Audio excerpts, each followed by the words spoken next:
I know you have a dream for your career. It might be a little hazy right now, or it may be super clear, that promotion to the next level, or to lead the whole organization, or break out and set up your own thing.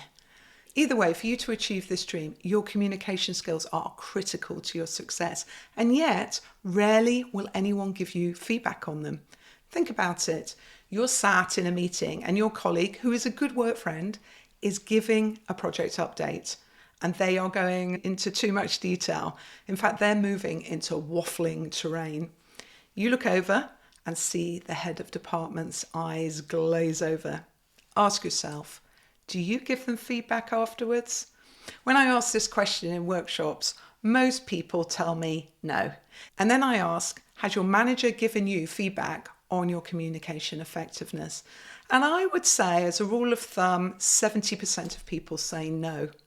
So here's your challenge. You have a dream that depends on brilliant communication skills, and yet you may not know if they are in fact holding you back.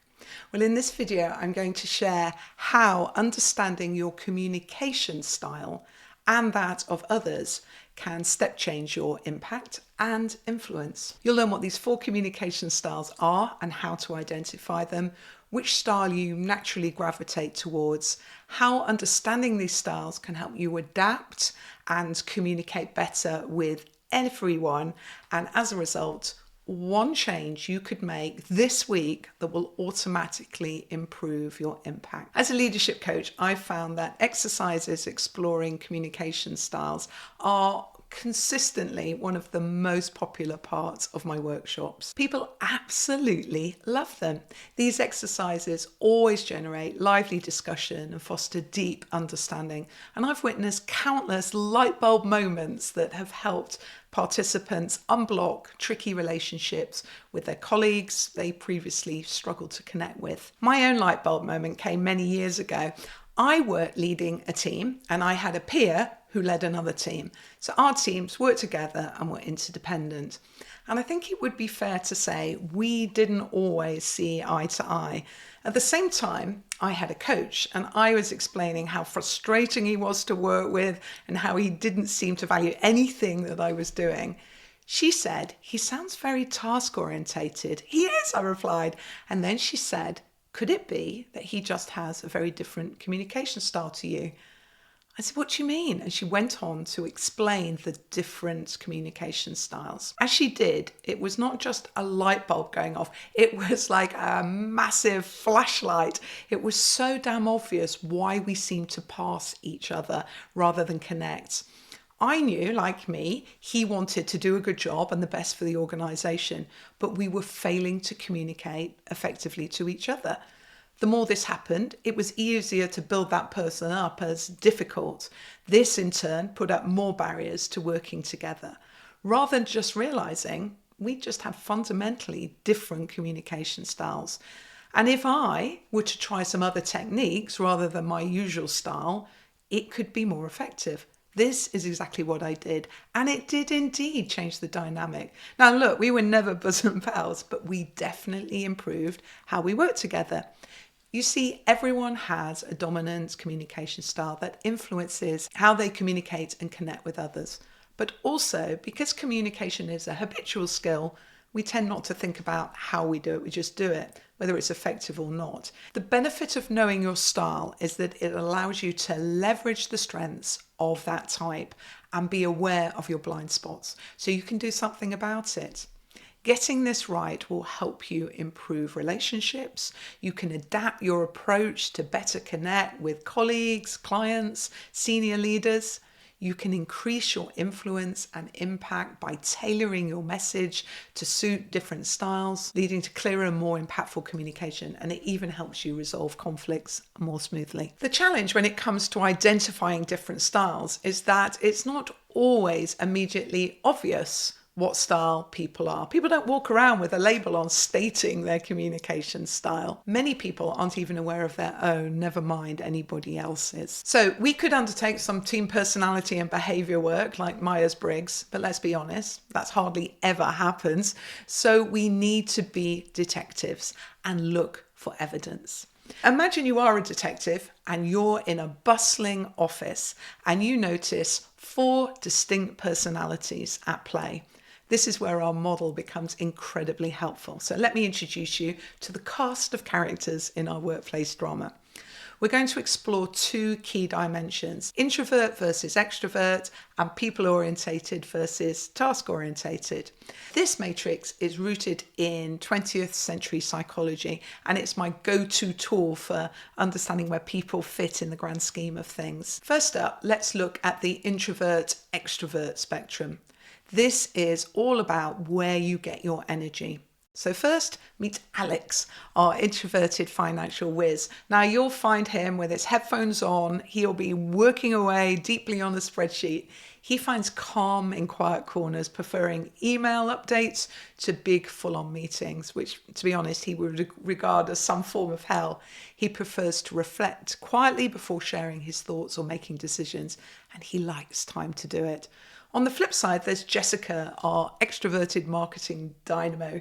She thrives on team meetings, thinking aloud and solving problems on the fly. She loves the office buzz and thrives on it. Her diary is always full as she bounces from one meeting and discussion, energized by the pace of it all. Now let's talk about our second dimension, people versus task orientation. In the task-orientated corner, we have Alex and Jessica again. They're all about goals, deadlines, and results. Alex, he loves his data-packed tables, while Jessica's always first to outline the action items in any meeting. If you're talking to them, be concise, specific, and focus on the facts. For Jessica, get to the point quickly, emphasizing results and action items, and embrace these dynamic, fast-paced discussions. And for Alex, provide time for reflection before expecting a response. And I'd use written communication whenever possible. Now let me introduce you to our people-orientated styles, the other side of the matrix. First we have Jen, our introverted customer ops guru. She is a master of one-on-one interactions. She listens deeply, gives thoughtful feedback, and always seems to know the right thing to say. Her team absolutely adore her, and there is nothing she doesn't know about customer service. To get the best out of Jen, you need to schedule one-on-one meetings in quiet settings to talk a topic through, and you need to show genuine interest in her thoughts and her feelings.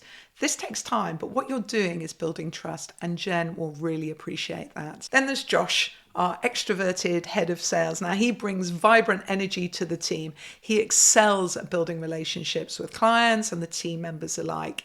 He's always ready with a joke or a word of encouragement. In brainstorming sessions, his creativity lights up the room. He loves a good discussion. Now, to get the best connection with Josh, start with a personal chat before business, because he'll value that connection, and then invite him into group discussions. He'll love it. And do not overwhelm him with too much data and detail. It's not his bag. He'd prefer the shorter narrative version. These styles are all very different, but you could easily be a detective and see the evidence of these characters around your office by using this matrix. The first question to ask yourself is, where are you? So draw the matrix on a piece of paper and put yourself on it. Where do you think you sit? The second question is, where are your team members? Where's your boss? Where are your key stakeholders? Do they have the same style where communication could be easy, or are they in other boxes and as a consequence have different styles? And you may unintentionally clash or misunderstand each other. This self-awareness is step 1 of optimizing your communication and influence. Thinking about another person's needs and getting conscious about your own communication already helps you get better at it. The way to improve your communication skills is to practice and experiment often, using your strengths and mitigating any communication blind spots you may have. This is where we can look to Vilfredo Pareto for help. So he was the Italian economist who in 1896 made 2 very interesting observations. First, he noticed that 80% of the land in Italy was owned by 20% of the population. Fair enough, he was an economist. But then he observed that 20% of his pea plants produced 80% of the peas in his garden. Now, these observations led him to theorize that this uneven distribution might indicate a natural law that could be applied to various fields, hence the Pareto principle or the 80-20 rule. Now, I think we can learn a lot from Pareto's pea plants, but I absolutely know from years of coaching leaders that focusing on just a few skills has the biggest impact on performance. So if you were looking to optimize your communication impact, what advice would I give you for whichever style you're in? What would have the biggest impact? So let's go back to the office. First up, Alex, our introverted, task-orientated person. So his strengths lie in his analytical skills, but he sometimes struggles to communicate his insights effectively. By relying on his facts and figures and spreadsheets, he often overwhelms Josh and Jen and makes Jessica impatient, as it just all takes too long. By framing this data in a narrative context, telling the story of what the data is telling him, Alex can make his findings so much more accessible and engaging for the team. The key is to get away from the data and write down the story of what is going on, and then use that verbally and in presentations. So if this is you, your top tip is turn your data into a story. Secondly, Jessica, our extroverted, task-orientated person. So her enthusiasm and quick decision-making are massive assets for the team and the organization, but her pace can leave others in their slipstream. She might overlook others' input. By actively soliciting opinions from the team members, especially the quieter ones, she can make sure she truly understands the situation and makes decision-making more inclusive, taking into account the whole team's collective wisdom. A simple, what do you think about this approach, Chris, can go a long way. So if this is you, your top tip is ask what people think. And if you keep forgetting, plan it into your agenda. Thirdly, Jen, our introverted, people-orientated person. So Jen excels in these one-to-one interactions, but may struggle in group settings. So preparation is her friend here. By preparing the key points she wants to share in meetings in advance, she will feel more confident in contributing in those meetings. This preparation allows her to share and showcase her valuable insights without feeling overwhelmed by the group dynamic. So if this is you, your top tip is schedule time before meetings to prepare to get those key points out. And then finally, we have Josh, our extroverted, people-orientated person. His creativity and enthusiasm is contagious, but he may lose focus. This, when he's communicating, can be a disaster because he can go off track and confuse people and diminish his impact. By jotting down his 3 main points before diving into any discussion, he can ensure he covers all the crucial aspects with greater impact and clarity. This approach helps him balance his natural social style with more task-orientated focus. This is a tip I learned many years ago, and I can vouch for the fact that it massively improved my impact. If this is you, write down your 3 points before you start speaking to guide your conversation. Remember, there's no best type, just different types. The key is recognizing that each personality type brings a unique value to the table. And with the right approach, these differences can become a source of strength and improved teamwork rather than conflict.